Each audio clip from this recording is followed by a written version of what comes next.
hit the reset. Some people follow a straight line in their careers, and then there are those who pick up the pen and draw a lightning bolt instead. Neal Cross is one of those rare people who didn't just pivot. He blew the walls out and built something entirely new. From being the Chief Innovation Officer at DBS, where he helped redefine digital banking in Asia, to building eco-hotels in the heart of Sumatra rainforest, to saving orangutans and mentoring innovators, Neal is proof that the second act can be bolder, wilder, and infinitely more interesting than the first. He's an innovator, entrepreneur, adventurer, mentor, conservationist, and a troublemaker in the best possible sense of the word. Today, on Hit the Reset, we are not just talking about career pivot, we are talking about reinvention with swagger, with none other than the maverick himself, Neal Cross. Welcome, Neal, and thank you for doing this podcast. No, thank you for a really interesting introduction and for inviting me to be on your show today. Thank you. When one meets Neal Cross, the word ex-banker just doesn't fit. And I'm sure you've heard this from a lot of people. You're as comfortable shaking up financial systems as you are in saving orangutans or building out-of-the-box ventures. So I'm finding it very difficult to think of a single box to fit you in neatly. So instead of me introducing you, if you had to give yourself a title, what would it be? Oh, that's a tricky one. I always struggle with that. I kind of say I'm kind of a startup corporate social entrepreneur would probably kind of cover, what I've historically done and what I'm doing today. But yeah, I don't tend to fit boxes too well. I mean, a good example is I don't have any qualifications for starters. And so I've kind of never fitted the right boxes, and I'm very pleased with that, in fairness. I was expecting a more colorful title from you. Yes. I don't know. Agent provocateur, I suppose. Is that more colorful for you? Okay. Tell us a bit about yourself, but before the pivot from DBS, because most of our discussion would be about the pivot and the journey after. Yeah. So I suppose there's filling some gaps in the beginning, kind of starting off, I left school, no qualifications. I was actually writing computer games at the time, started writing computer games when I was 11. And had some, fairly good success back in the 8-bit days. And then I actually got bored of technology and then went and studied Tai Chi, Chingy Bagua, Kung Fu, essentially, and ended up teaching many years and actually taught some bodyguards as I went through that process. And it wasn't really till I was kind of 30 that technology excited me again. And I couldn't go back to gaming because when I used to write games, it was me and two other people and we'd build a whole game.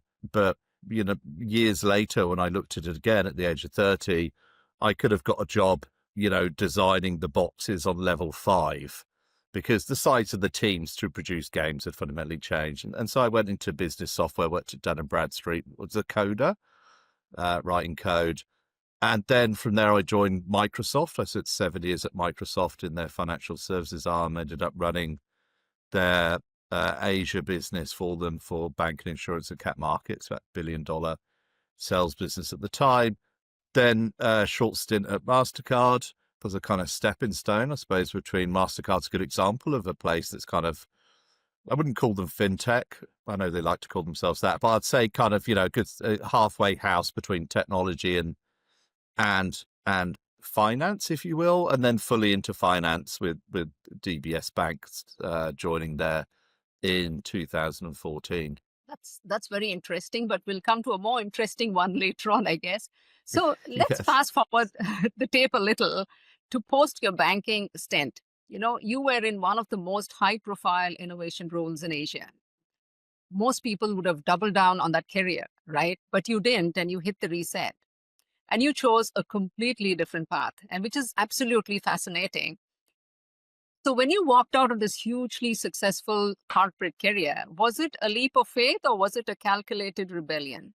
I try not to plan my career. So I've never planned my career. I've never sat down I've never even thought about really what role I want to do next. I don't even do short-term planning. I just see what's around. If something comes my way, I'll look at it, and if it interests me, then I'll move forward with that. For me, I know it's great, and I'm certainly, I do certainly miss DBS. I miss the team. I certainly miss the salary some days. But for me, it was important that I left on a high. Absolutely, I could have stayed there, probably till I retire doing that role. Very well liked. But I get bored easily.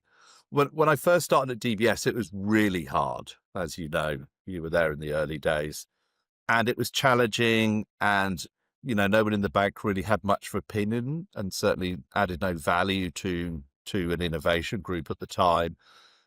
And turning that around into possibly one of the most successful innovation groups at a finance company, that was what I loved. I loved the challenge, and going from like 2 staff up to like 40 staff was exciting. But then it plateaued. If you see, we had a lot of success. We baked innovation into everything that people do at DBS Bank, and for me, I just wanted another challenge. I wanted to try something new. And again, I was kind of getting a bit fed up with technology, and mainly because everything I've built is gone. So the computer games I built when I was a kid, no one plays them anymore. The websites I built at Dun& Bradstreet are gone. Yeah, they're not around anymore. The apps I've built, and being an innovator in digital, you're creating temporary structures. And so I wanted to create something with a bit more permanence. I want to do physical innovation. I suppose that for me, and I had a wonderful opportunity because I did a offsite, in the Sumatran jungle. And that really, I saw some of the challenges out there and met some of the people, and obviously fell in love with the orangutans. I thought, well, maybe I could do something here. Maybe I can, build my first hotel. Maybe I could build a hotel. Now I don't have any qualifications, anything. I certainly don't know how to do construction. So for me, it was really kind of jumping in feet first, making lots of interesting mistakes. At the same time, me and my friend did set up a fintech company in Australia, which has gone on to be very successful. So I still kind of had my hand in the digital space, but my heart, I suppose my head was in digital, but my heart was in physical innovation. And, while I was at DBS, I started that project, and it got to a point where I was on my second property, a beach resort for coral reef protection, that I realized that I wanted more time I wanted to not only spend more time working on the projects, I wanted to enjoy them more. And that was important to me. And let me tell you why. My uncle died at quite a young age, 54 actually, which I'll be in about a month or so. And he woke up and he was yellow. And he went to the doctor and said, look, obviously there's something wrong with me. Doctor did some tests, said, yeah, you've got liver cancer. He wasn't, a drinker, by the way. It's just, he got very, he said, okay, let's start the treatment. The doctor said, well, you're going to be dead in a month. You've got a really rare type of liver cancer, bile duct cancer. And of course, I was very close to my uncle. We did businesses together. We had an aquarium business many years ago. And so I said to him, look, I've got a bit of money now. You love British sports cars. Hey, tell you what, you've got a month to live. Pick whatever British sports car you want. I'll buy it. When you pass, and you can have it. When you pass away, I'll sell it. I'll probably make some money, maybe. And he said to me, Neal, I'm too sick to drive.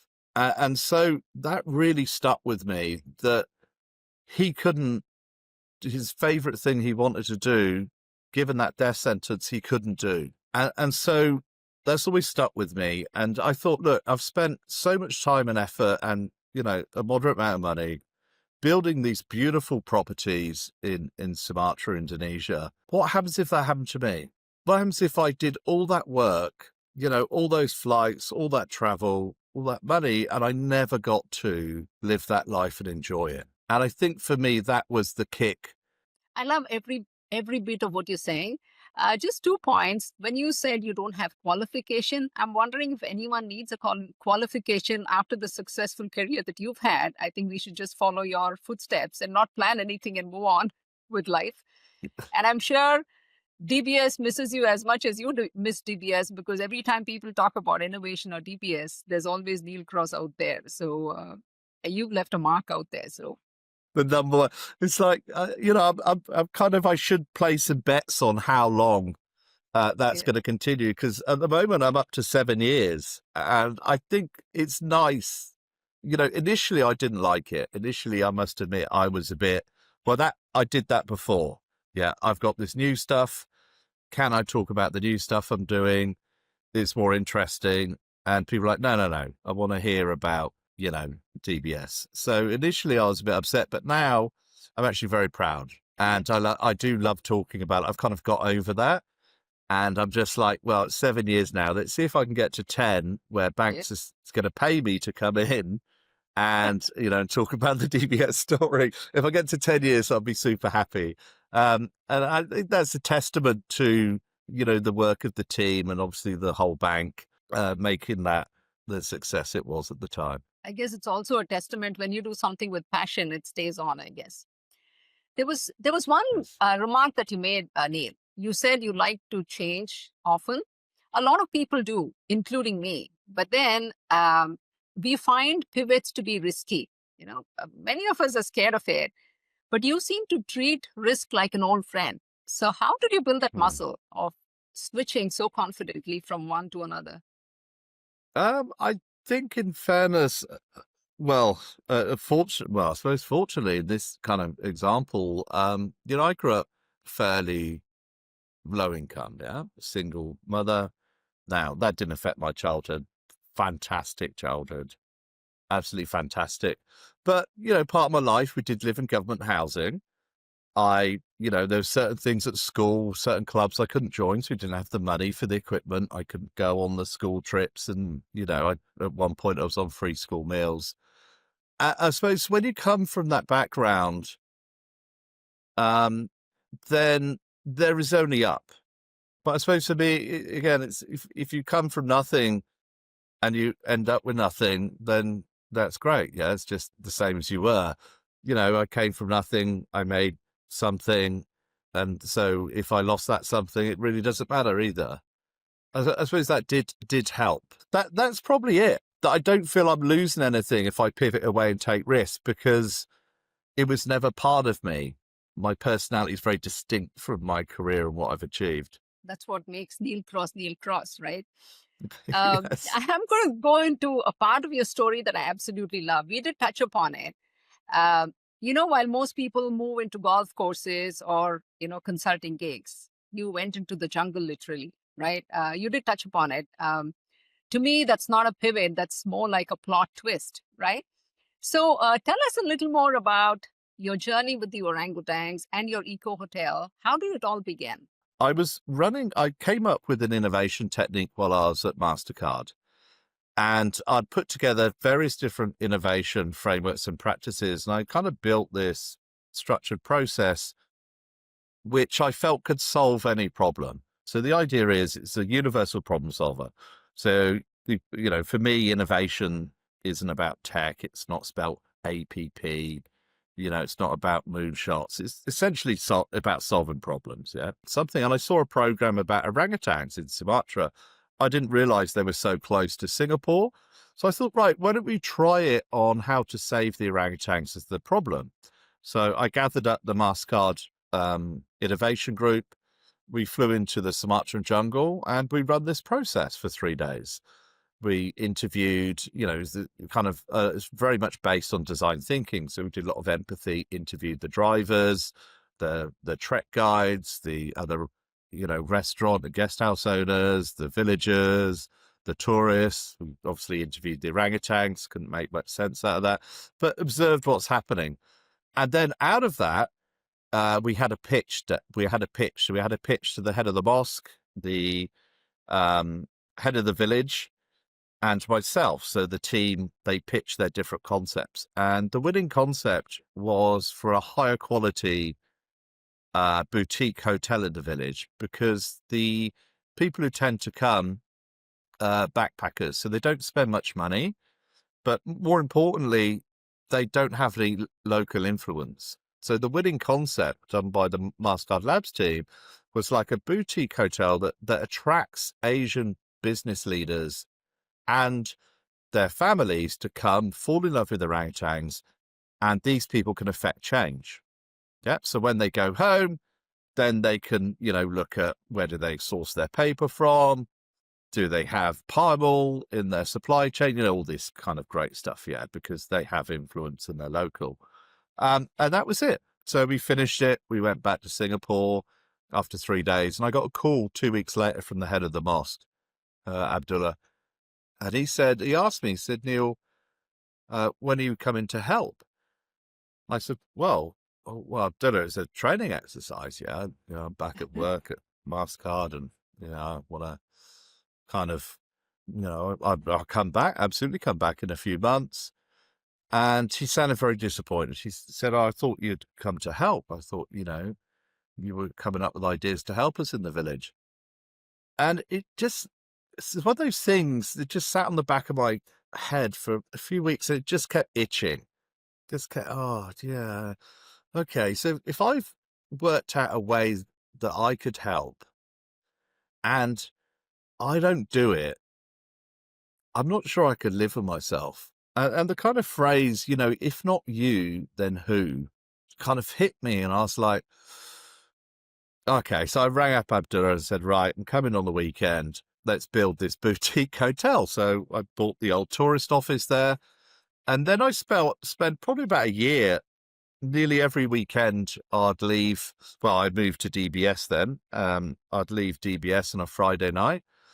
I'd go to Changi Airport. I'd fly into Medan in Sumatra. I'd spend like 5 hours in a car. I'd, get to the village about midnight, 1 a.m.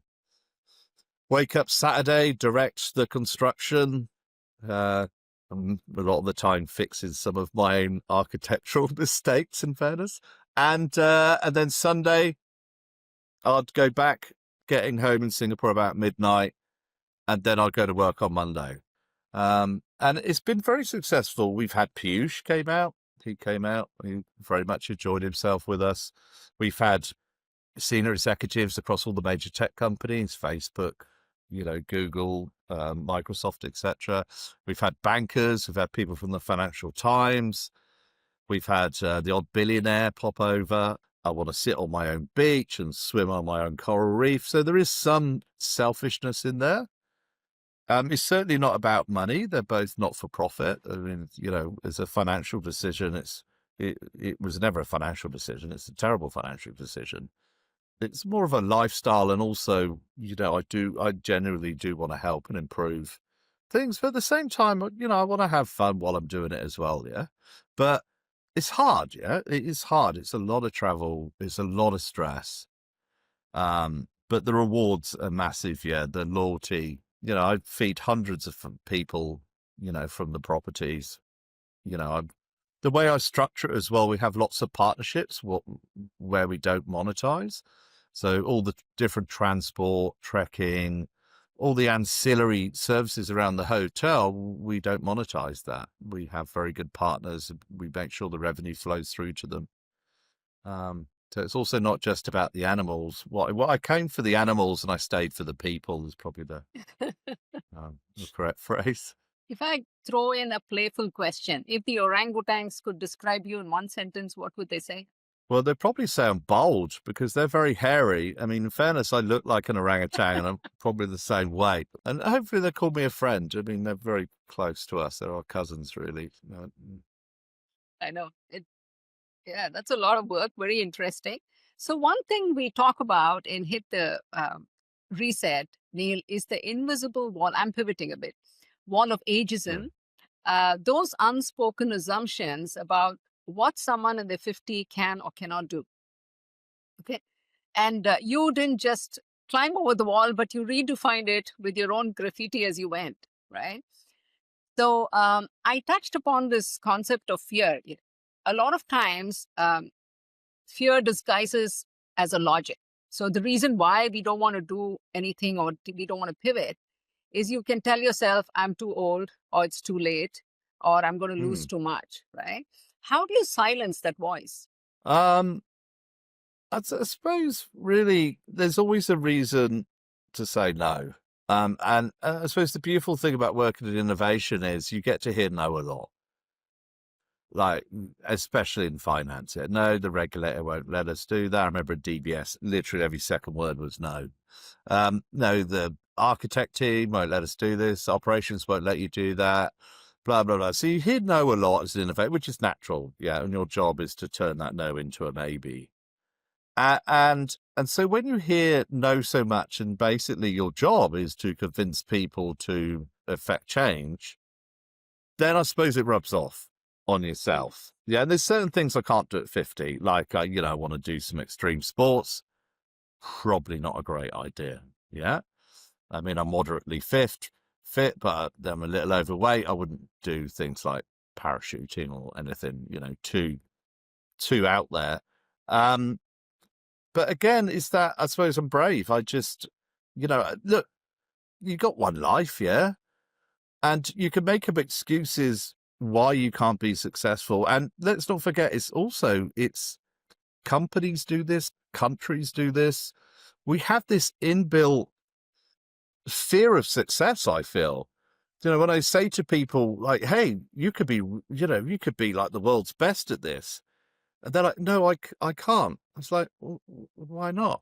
Well, because I can't. I can't be the world's best. I can't be the country's best. I can't be, maybe my town's best. Why not? Who said you couldn't?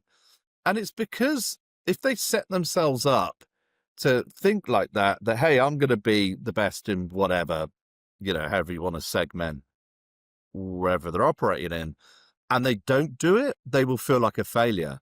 But in my mind, I just like to set a really high target that I'll never hit. No way. And I know I'm going to fail. So everything really is just levels of failure for me. Yeah. And guess what?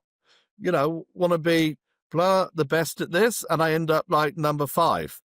Well, if I would have gone out and said I want to be number 5, I would have ended up number 20. So, set yourself a really high bar, accept the fact you're going to fail. And that just makes it so much easier. I hear a lot of stories around people trying to find it more difficult to get roles. That's absolutely real. There's a lot of people say to me, Neil, if you need money, best to get in a job quickly because you're getting older. And I'm like, no, I got enough for retirement. I'm good. And my fintech's going very well.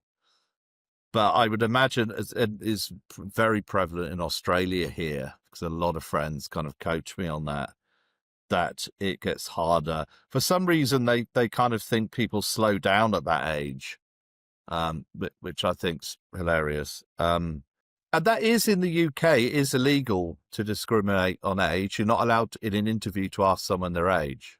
It's actually against. But of course, once they meet you, they can discriminate without saying. Yes, absolutely. I think people are worried that they feel that if your boss is younger than you, then as an employee, you wouldn't work well. Bosses always tend to be older. I don't know if it's part of that thing. I mean, I'll work for anyone, really, as long as they have the right moral compass and, they can direct well and, they're smart. I really don't look at someone, think, are they young or they old? I don't know, maybe I'm age blind. But certainly, when you're mentoring some startups, it is quite interesting that some people look at me and think I grew up, with a typewriter, and, I'm this kind of boomer who doesn't understand tech or a banker or something when, I used to write code like, way before they started writing code at 18. I was writing at 11. And I was writing tough code, not the simple stuff we got today. It isn't even coding today. It's like drag and drop. You just speak in a phone, it writes you an app. We used to write assembler, which is basically one of the hardest languages you can write. It's the core of the system. So I do see a bit in that, but I find actually getting older certainly helped me in sales. I suffered from the opposite when I was younger, selling to banks, where people would say, you need some more grey hairs. And when I started to look older, that actually helped my career because people would listen to me more of an authority. Um, but and now I'm older. Then, yeah, there's certainly they don't expect, a kind of startup entrepreneur like myself probably to look like this. Thankfully, my business partner's the younger, prettier one of us two. For a wealth tech company in Australia, Picture Wealth. So he's the CEO as well.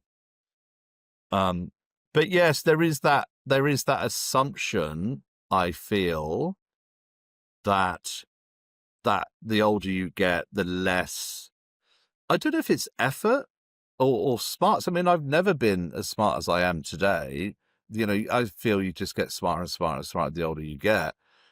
Yeah, I don't. What have you worked out? What have you found in the different regions, Malou, around this ageism thing? I think it's more of lack of awareness that you can utilize this gold mine of expertise that's there. Um, it's I think they've always had this concept that at 60 people retire, Hmm. but they forget the fact that people are living longer, one, and birth rates are going down, and this is the pool that they need to leverage. And, like you said, people do talk about the fact that we don't ask for age, we don't discriminate, but then they ask you, how many years have you worked? Um, Send us your IC or your passport details, and there you have your date of birth, and that's it. So within 3 hours, you get a response saying we are not proceeding. You may have ticked Hmm. all the boxes, but this is it. So I think to me, I think it's lack of awareness and the fact that it is absolutely essential to look into this pool going forward, given that, Yeah. it's a good resource to have. Well, exactly, and especially since I read an amazing comment in the Times yesterday. A teacher in the US, and he filmed it. He asked his class to write a paragraph about something, and the class were in uproar. What do you mean a paragraph? Hmm. What's it? And he goes, yeah, a paragraph, like say 4 or 5 sentences. What, we got to write that now? That's like an exam. And like, it was like, wow. And so the kids coming out today really struggled to write. We need to counterbalance that and bring them back into what is kind of an acceptable, business context. And if you're getting people in the workforce who complain they've got to write a paragraph, then we need to balance that out with more kind of, you know, mature heads, I believe. But I think you're right.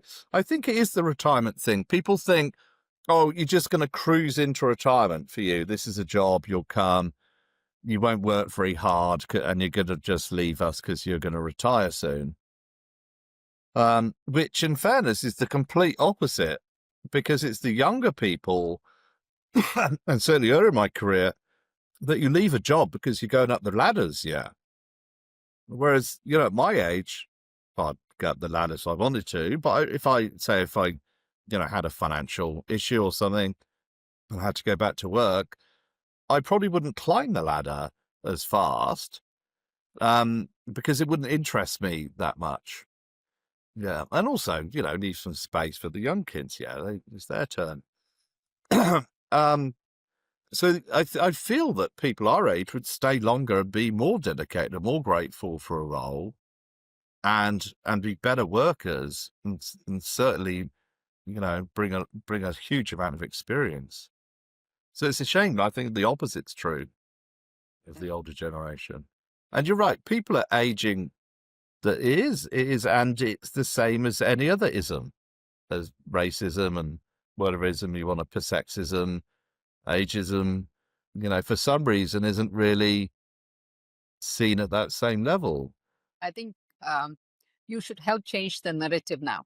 You should speak more about ageism and get people to think of it differently. Yeah. Um, Yeah, yeah. absolutely. I want to bring this back to the listeners, Neil. Many of whom are standing at their own crossroads. They build Mm, great careers, but the idea of pressing reset feels terrifying for them. And you've done it with flair over and over again.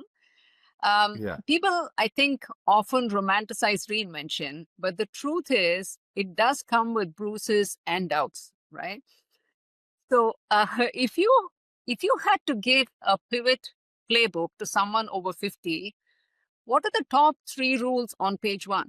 Okay. So yeah, that's a great thing. Now it depends what you're pivoting to. What I found very useful is having transportable skills. So know your transportable skills. Yeah. So if you've been like super deep in a single industry your entire career Yeah.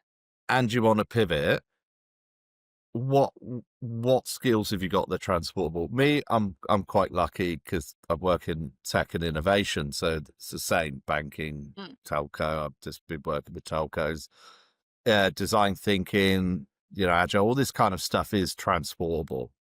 So kind of boil down to what are you good at? Boil down to your essence, your core. What are you good at? Play to your strengths. Yeah. Now, Yeah. a mistake I made is I got too confident when I first left EBS. And I thought I could do anything, which I don't know why I keep thinking that. But I did some consulting projects in all different industries. And it didn't work out as well as it could have. And I did kind of have to rein it back in and go, well, a minute, maybe I should just be kind of advising finance and related companies. Too much of a stretch. I stretched too far. Now I'm doing telco now, and telco's quite similar to finance in terms of highly regulated, complex systems and processes, etc. So I think realize what's transportable. Look at something which is close enough but not too far away. Don't leap too far. Like I did my first, all excited, yeah, go jump back into the world again, and do that. And thirdly, what I found very useful because I got a mismatch. I mean, my fintech picture wealth in Australia, I do training, I do consulting, I do public speaking. On a board for business, we do mobile money in the Philippines. I obviously got my hotels, been doing a lot of property renovation, lots and lots of different things. And I help, set up the fintech industry communities in Sri Lanka, Nepal. So what really helped was a pricing strategy. So Mm. if you're going into kind of doing multiple things, then I came up with my pricing strategy was I got three prices. I've got Okay. free. So I work for free, for example, for my hotels, my not-for-profits, I'll work for free for fintech, help set up fintech communities. I'll work for free to mentor certain startups or mentor people I feel need a bit of help or I like and want to give them a bit of push, So I have the free pricing. But you have to make sure people don't abuse that, so that's the important thing. And then I've got cheap, and cheap for me is, for example, banks in developing countries. I do a lot of work in Nepal, Sri Lanka, mentoring banks, coaching banks, and they can't afford the rates that, of developing country consultants. Yeah. So I deliberately have a cheap rate. I'm honest about it. This is my cheap rate. This is the price per day. And it's the cheap rate, yeah. Don't ask me for a discount because it's my cheap rate, and that can be quite cheap. But at the end of the day, I get to go to lovely countries, and working with those type of clients, they're super grateful, Mm. for the knowledge because they really can't normally afford someone of I don't want to be big headed, but someone of my caliber to come and spend time with them on their projects and stuff. Yeah, usually you have to pay a lot more money. So then I have that kind of the rate, and then I have expensive, Mm. and that's usually work in Singapore, Hong Kong, Middle East, etc. So that's where I make the money that, powers my day-to-day living and put into the hotels and my other projects and stuff like that. That really helps. It took me a while to get to that. But now it's quite, so then I can work out my time. So how much roughly is my time on free versus cheap versus expensive? So I try and do, kind of 20% expensive. Okay. And then the kind of rest free and cheap, really. Okay. And of course the expensive helps cover the free and the cheap stuff. Yeah. So the three So rules would be pick your strength. yeah. Don't lead too far. And Yeah. get your pricing strategy right. Yeah. Which you The habit of just that thirst for knowledge, just having an interesting story, knowing something interesting. I deliberately read a lot of stuff. I'm always interested in kind of odd things uncovering. I think being interesting is a very valuable skill and something that you can garnish. Yeah. People always tend to say, I really enjoyed working with you. You're a lot of fun.